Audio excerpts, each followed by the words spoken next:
Know-how is worthless, unless guided by know why and know when. Andreas Feininger.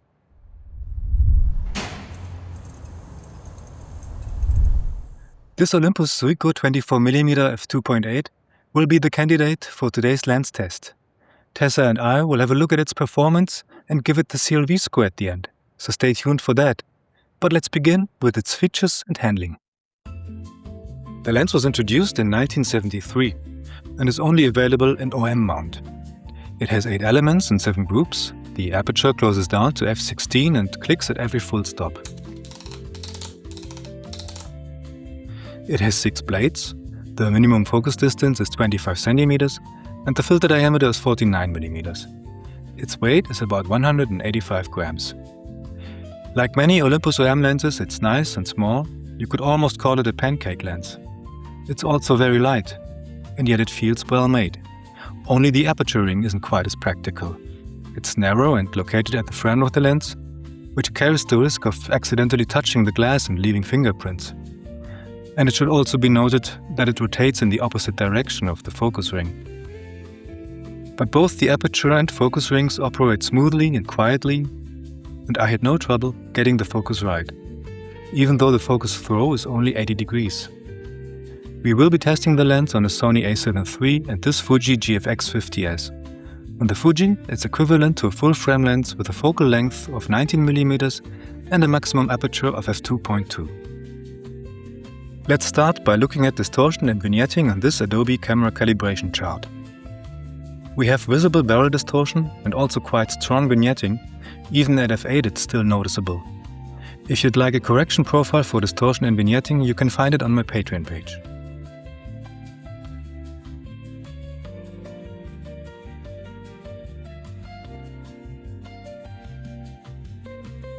Lateral chromatic aberration isn't at its best either, but fortunately it's also easy to correct. Longitudinal chromatic aberration is pleasingly minimal, but that's not such a critical factor for a wide-angle lens anyway.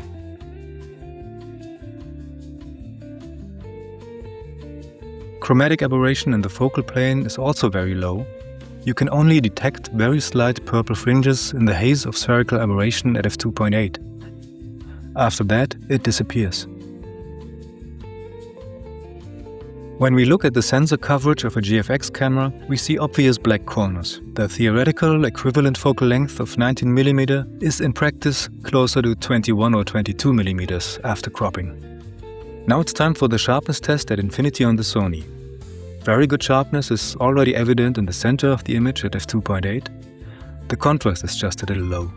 Other than that, though, the results are very good. Only at f16 does the image become a bit softer again.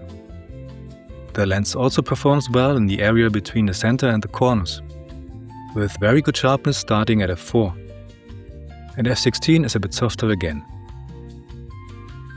The corner looks much worse now though. Unfortunately, f16 looks best here, and I describe it as just about good.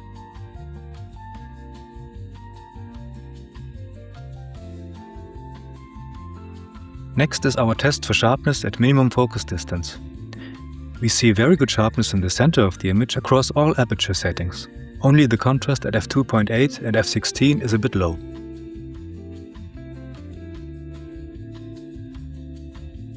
The corner is noticeably worse again, but even at f16 sharpness isn't good here.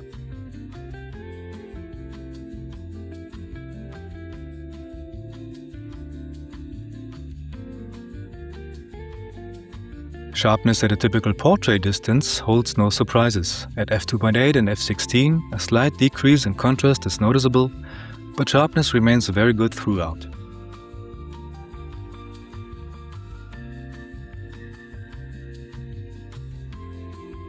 Now let's take a look at the bokeh on the GFX. As expected, it's nothing to write home about.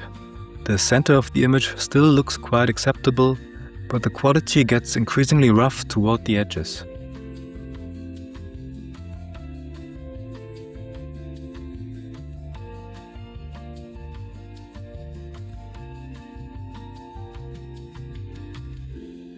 The final technical test examines chroma and sunstars. Chroma is barely noticeable, but astigmatism is quite pronounced at f2.8. However, it's under control starting at f4. The sunstars that begin to form at that point aren't the prettiest, as they are quite frayed. You'll now be able to see exactly these sunstars in a real-world setting, because here are a few sample photos I took with the Sony and the Fuji. Enjoy!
And now it's time for the CLV score.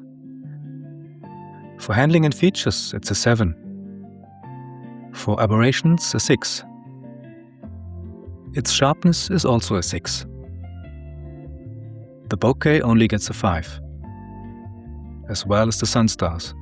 A used copy of the lens can be found for around €150, which is a 6. 35 out of 60 points. For me, its sunstars are the biggest drawback, because with a wide-angle lens they are especially important. Thanks for watching everyone, and please consider liking and subscribing.